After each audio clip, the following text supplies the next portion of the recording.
Hello again. This video will discuss the influence of philosophy on the development of psychology. We'll learn more about the contributions from the ancient Greek philosophers all the way up to philosophers in the 19th century. What is the difference between philosophy and physiology? The field of philosophy is focused on the study of knowledge, of abstract ideas, how they form, why they exist, where we learn them. Physiology is a more concrete science. Physiologists study the body and how different organs and different body parts function to help the organism survive. Let's go back briefly to the ancient Greeks and take a quick look at how they influenced the field of psychology.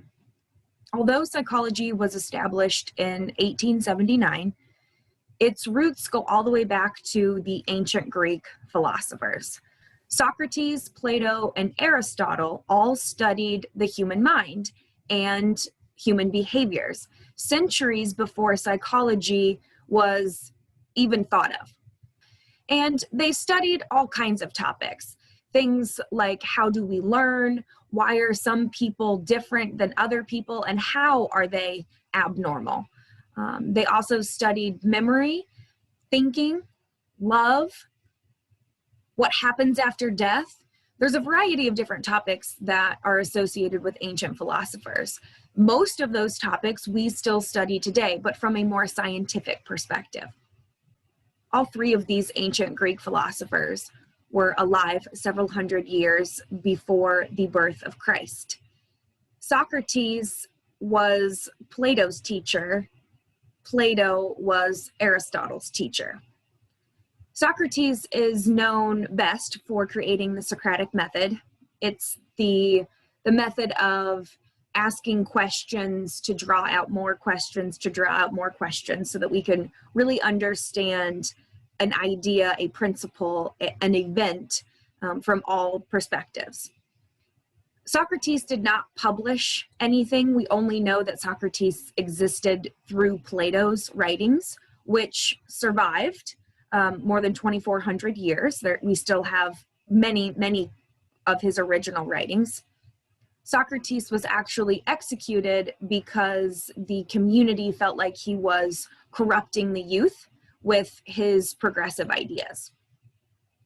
Again, Plato was Socrates' student and he was Aristotle's teacher.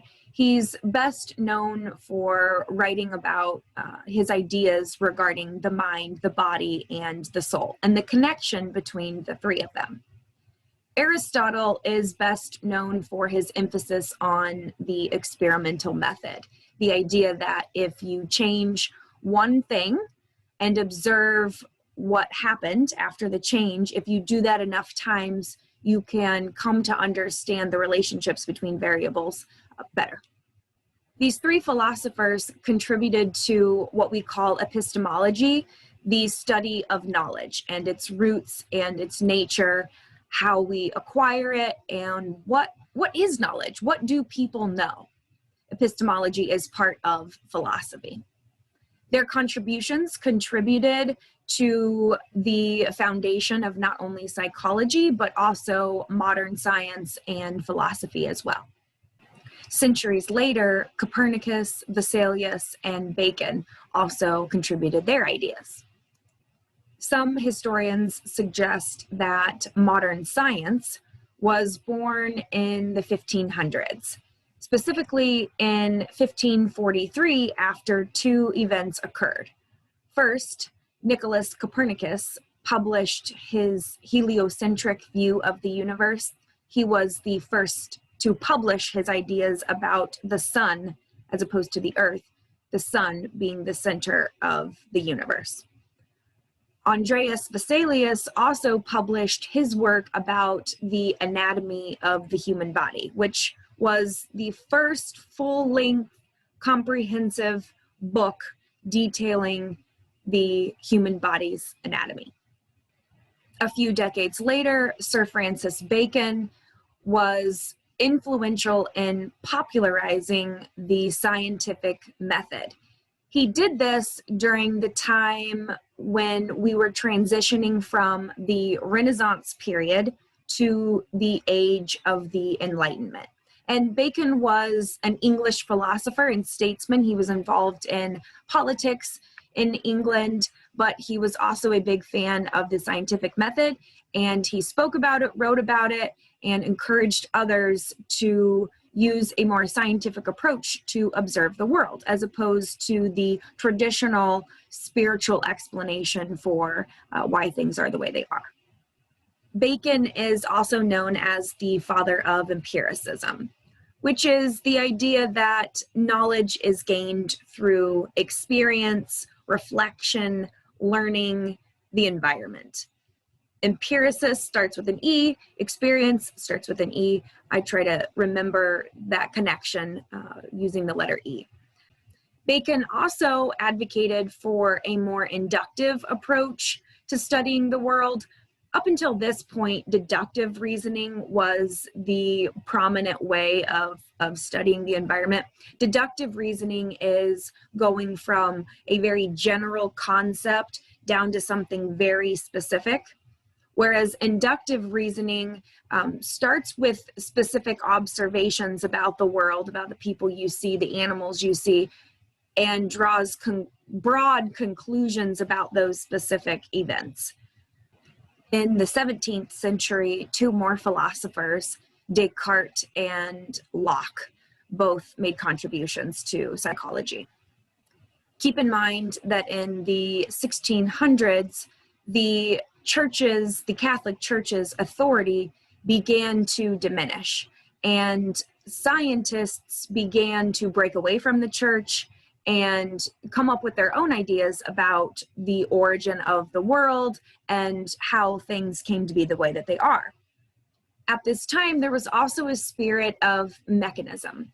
Mechanists said that humans operate very much like complex machines, and individuals like Hobbes, Harvey, Descartes, Newton, they tried to describe humans like machines in mechanical terms.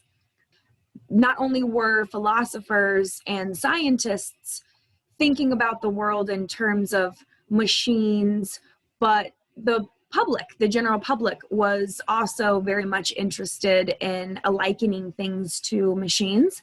Why?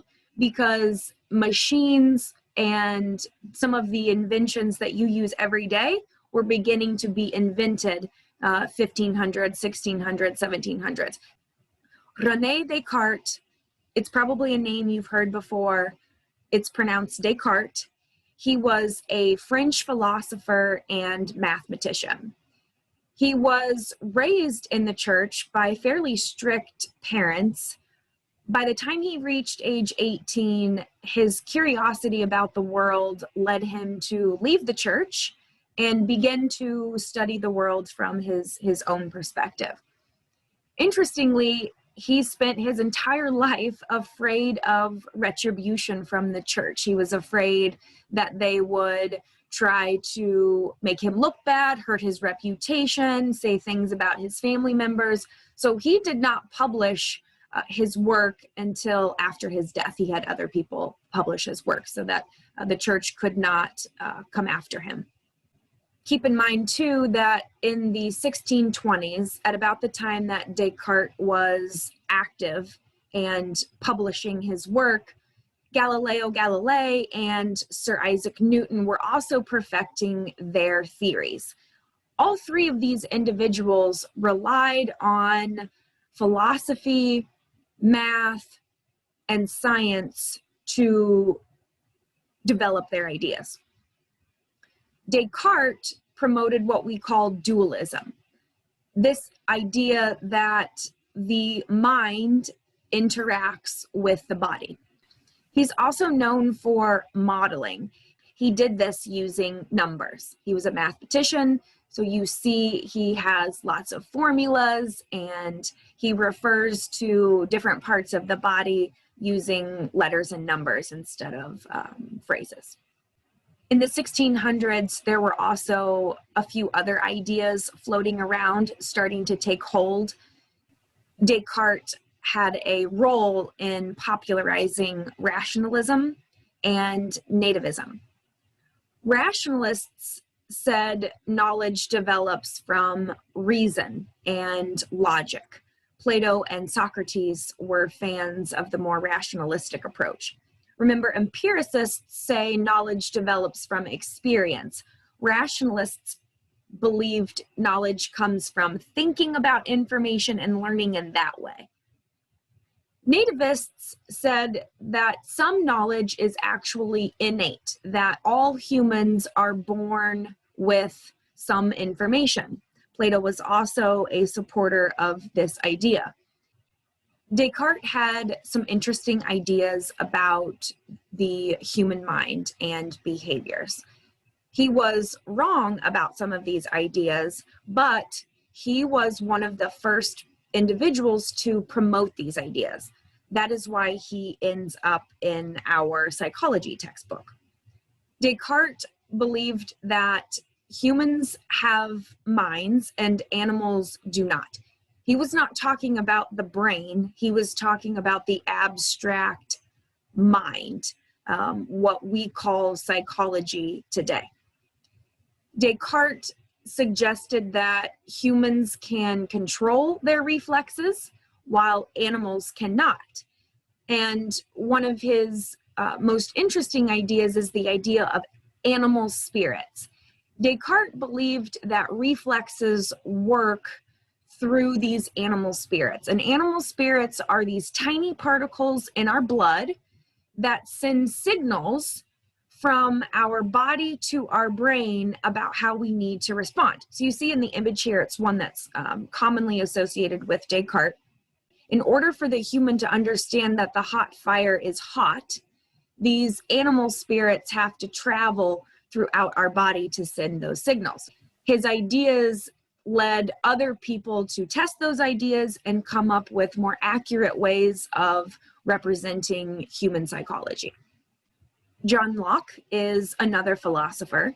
He was trained as a physician. In the late 1600s, he disagreed with Descartes' rationalism and instead promoted Bacon's empiricism. He also emphasized the use of the scientific method, and not only the scientific method in a general sense, but experimentation as well. One of John Locke's most long-lasting ideas in the field of psychology is his idea that all humans are born as blank slates, that humans learn what they learn through experience, their environment, their interactions with other people. Locke attempted to describe the structure of the mind. He said that ideas are the basic elements of the mind, and these ideas come from our interaction with our environment, from sensation, perception, and also from reflection, from thinking about the different things that we experience in our environment. He did acknowledge, however, that the fear of pain and the loss of pleasure were two types of knowledge that all humans understand at birth. Locke is also well known for promoting associationist ideas. This perspective suggests that the active mind is operating by forming associations between the things that we're experiencing in our life. The temperature, the lighting, the intensity of the sound, but also in terms of timing. One of the greatest contributions of Locke's work has to do with his educational philosophy. You will recognize some of these ideas because they are ideas that we still adhere to today. Locke believed in the importance of children's physical health and their ability to learn, so he promoted ideas about breakfast, lunch, physical exercise. He also suggested that parents and educators avoid the use of punishment when trying to help children learn. He said that punishment made things worse, not better. And he was a big promoter of using verbal praise to encourage children, reward children, and also motivate them to continue learning. He also contributed some ideas to politics, to our modern view of politics. In the 1800s, Berkeley was one of the most well-known philosophers. Bishop George Berkeley was an Irish philosopher and a proponent of empiricism, the idea that knowledge is gained through life experience. Berkeley suggested that our beliefs about the external world depend on our perception of it. What this means is that we don't necessarily have to see an object ourselves to believe that it exists. It is possible that we can make judgments and learn to understand a particular object, situation, event through others' experience, not necessarily through direct perception of those events. David Hume was a Scottish philosopher. He was also an empiricist. He suggested that it isn't even possible to come up with a theory of reality or to truly understand reality. He also had this idea that the mind does not create thoughts, ideas on its own, that these ideas only come from perception. Hume proposed 3 different laws to explain how ideas are formed. Resemblance is the idea that when you see something, when you see, say, a picture of the Grand Canyon, the visual representation of the Grand Canyon is what gives you the idea about the Grand Canyon. It's what prompts your recall of that visit, that object in the world. Temporal contiguity has to do with how events are spaced in time. Many of you, when you see lightning, you anticipate the thunder coming after, partly because through experience, you know that's what happens. Lightning comes first, then the thunder comes second. Hume proposed that when individuals first see that lightning, the visual of the lightning causes a response. They don't actually have to experience the thunder yet. The lightning is enough to cause the reaction.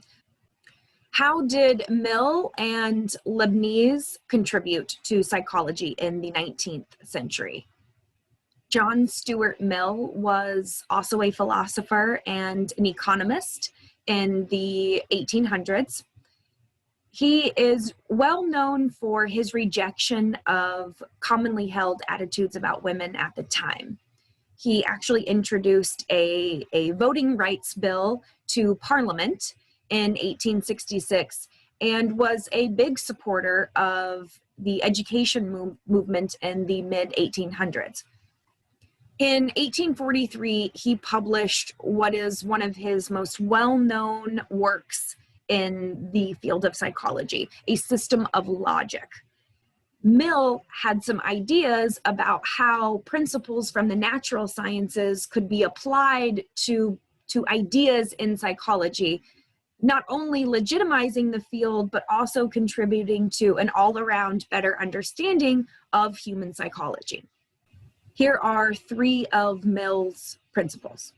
The method of agreement looks for common elements in multiple cases or multiple events of some phenomena. The method of difference looks for an element that is present when an event occurs, but not present when that event does not occur. His method of concomitant variation was an early version of correlations, the idea that 2 variables can increase together and decrease together, and that we can represent that relationship in an abstract form. Let's look at an example. Imagine we predict that having a flower garden will reduce stress. Using the method of agreement, we would expect everyone, or nearly everyone, who has a garden to have low levels of stress. Using the method of difference, we would expect everyone, or nearly everyone, without a garden to have high levels of stress. So it's that idea that when the garden is not present, the outcome, low levels, is also not present. So in the absence of a garden, a human would have high levels of stress. The final philosopher we'll talk about today is Gottfried Wilhelm Leibniz. He was a German philosopher and mathematician. He is best known for publishing his ideas about different levels of awareness. He was one of the first to label unconscious perception. He called it petite perception, the idea that we can perceive things without actually being aware that we're perceiving them. He called the highest level of awareness hyper awareness, being in the moment and perceiving all that is around you. He called that the apperception. He also argued that the human mind has innate properties that allow us to be truly human and experience the world in the way that we experience it. He said that only animals are truly born as blank slates. He did not believe that humans were completely blank. He suggested the human mind is more like veined marble, and I have a picture here of veined marble. He said that the veins in the marbling represent our innate predispositions. You can start to see how their ideas were birthing the ideas that we all learn about readily in our psychology classes today.